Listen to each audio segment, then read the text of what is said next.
Okay, thank you very much, everybody. Yes, I'm an academic, so definitely stale.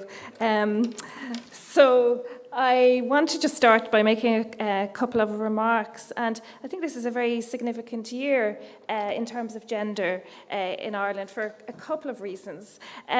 One is, obviously, we're in a decade of commemorations, and we're commemorating 100 years of votes for women. So I think, in a sense, our discussion this evening is capturing a wave, really, in that sense. It's a very important moment, I think, to reflect on issues and questions of gender. And I would put it less in, I suppose, the state framework of almost celebrating these things, and perhaps look at the whole question around historical accountability, I think is very important. I suppose the second big event was already covered this week, and that was the repeal of the 8th Amendment. And again, this is a really, I suppose, important time in which we would reflect actually on some of the assumptions we make.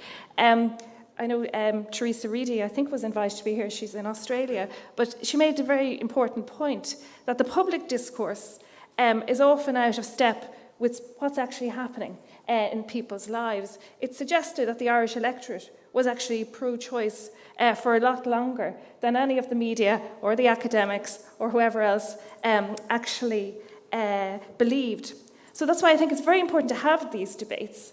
And I suppose I wouldn't be doing my job as a sociologist if I came along and said what I thought you wanted to hear. So I suppose I'm going to approach this question, the question we were given of women in Irish public life and stereotypes, in three ways. And I suppose the first thing I'll talk a little bit is about the problem.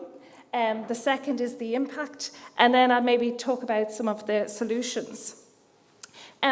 So in thinking about the problem, the first thing I did, if you think about stereotypes, it's about representation, really, isn't it? It's how we represent ourselves. And I just did these kind of random things. I did a screen grab of the top of the MacGill website, because a website is a very good indication of the stereotype with which one represents oneself. And then I just did something very simple. I counted up the number of men and women, and it was very interesting. There were 17 men and 3 women at the top of the website.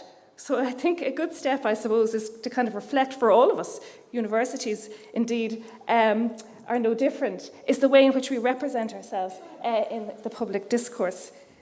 Okay, where is this thing gone? So I'm just going to talk a little bit about that and what I looked at in relation to MacGill, and then I'll go on and look at this in a broader framework.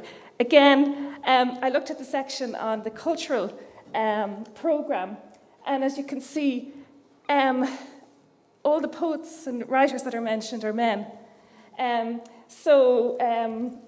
There's one woman mentioned there, a singer, I think, Brenda Greevy, the soprano. So again, these are very interesting ways, I think, to actually reflect on the whole questions of stereotypes. Then I did a little survey. And it's interesting, I actually counted up the number of papers presented since 1981. I think there's in the region of 650, which is phenomenal. But if you think about that, if you quantify that in terms of impact, how many of those papers were presented by women, or delivered, I think is the term that's used, isn't it, on the website? It's actually a bit higher than the numbers in recent years. Now, I don't know how many of those were actually moderators, but it was in or around 31%, a third.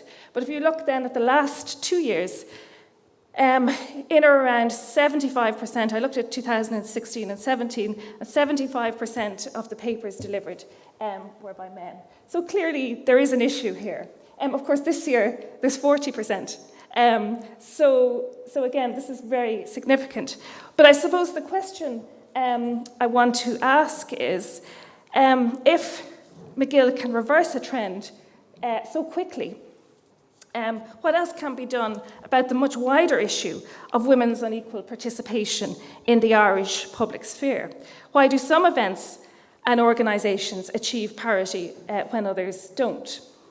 And I have been director of the Merryman Summer School, so I know exactly what's involved in terms of getting papers and so forth.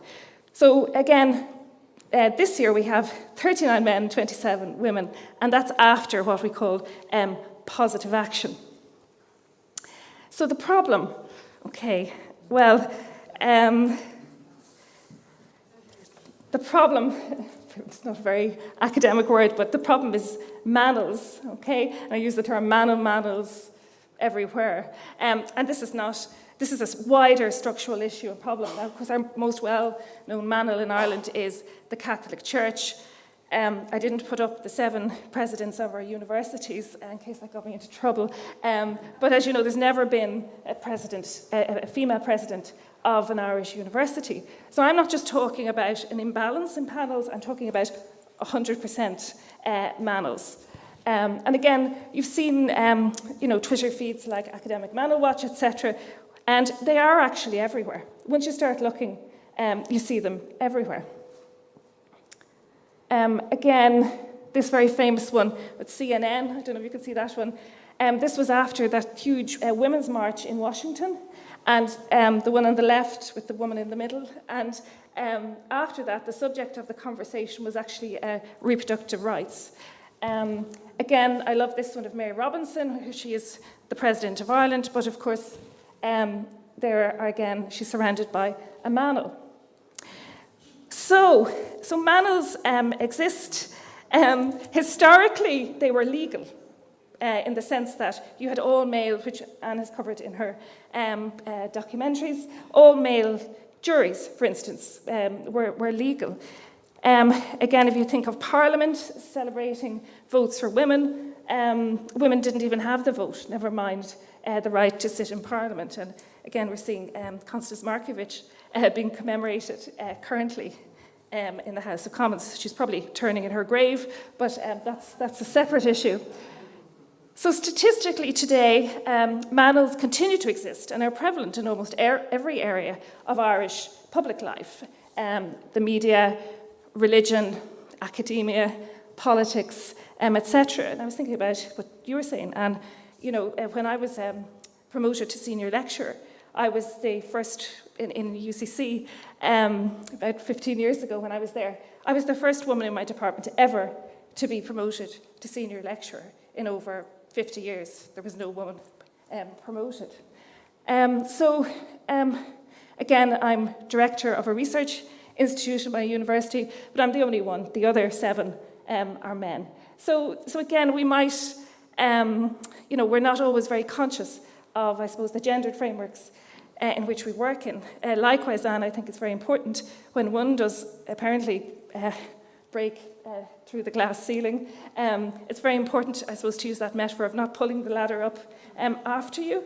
So that's why I suppose these kinds of issues around stereotypes require, I suppose, thought and action and fundamentally discourse and engagement. So I have another one, sorry. I'm addicted to them. Again, this was a very recent one, and in fairness, the academic who called this out is a male academic from Trinity, and this is Journal of Irish Historical Studies, which is the Journal of Irish Historians, the latest edition. And our friend here says the latest edition of Irish Historical Studies features 8 original articles and 2 extended review articles. All 10 are written by men. If this is the House Journal of Irish History, then what does this say about our field? It is so frustrating to see this. So they are everywhere. Okay. So the problem is manels. Again, I can just throw out loads of statistics. If you're looking at the reasons why perhaps there are 10 men contributing to Irish historical studies, well, 87% of all history professors in Ireland are men. So you map, I suppose, the structures onto the stereotypes, onto the cultural production, onto who occupies the public space in greater numbers in a number of domains, including summer schools. So I suppose who is to blame then is the second thing. I know there's a lot of discussion when something goes wrong and a manel is pointed out, who's to blame? Well, often it's suggested that women are the problem. They turn down invites all the time, they're never available. The media producers say this all the time, they can't get a woman at short notice, They're not as good as the men went on. And often they say, oh, no, I'm not the expert. Somebody else is the expert. And I don't know if you can't see this, I'll leave it up afterwards, but there's this kind of bingo card about all the issues that conspire for women to participate in less numbers than men. Feminists are often blamed. So there's the denial, the manels, they don't exist. Well, clearly they do. They exist statistically. They exist visually in terms of what I've just looked at. Why are they blaming well-intentioned men, calling out events in public, being really unhelpful, and organising as a pack, a mob, etc.? Okay, I'll come back to that at the end. So the impact. So what do manels actually do? Well, I would say, and I would be saying this as much from experience as anything else, and the Irish Times kindly repeated this today, that manels in reality serve to demean, they exclude, they undermine women, they offend women when they see manels, hence things like Manel Watch, and they disadvantage a whole generation of women in Ireland. Unlike my parents' generation, we're highly educated. Women are highly educated in Ireland. As you said, Peter, we're a resource. And, to disadvantage women in terms of the public sphere suggests, I suppose, this is a loss of talent. A recent study by the Open Society Foundation right across Europe looked at high-level conferences over 5 years. And it reveals that for every 3 times a man speaks in public at a conference, a woman only gets the opportunity to speak once. Again, I think it would be interesting to drill down and do a study of look at, well, who is the one woman? Who are the 3 men? Because again, you're getting into that whole question of class, dominant voices, all that kind of stuff. And you can be guaranteed in Ireland that it probably is the same voices that are popping up. Probably my own voice is in there as well in terms of the media.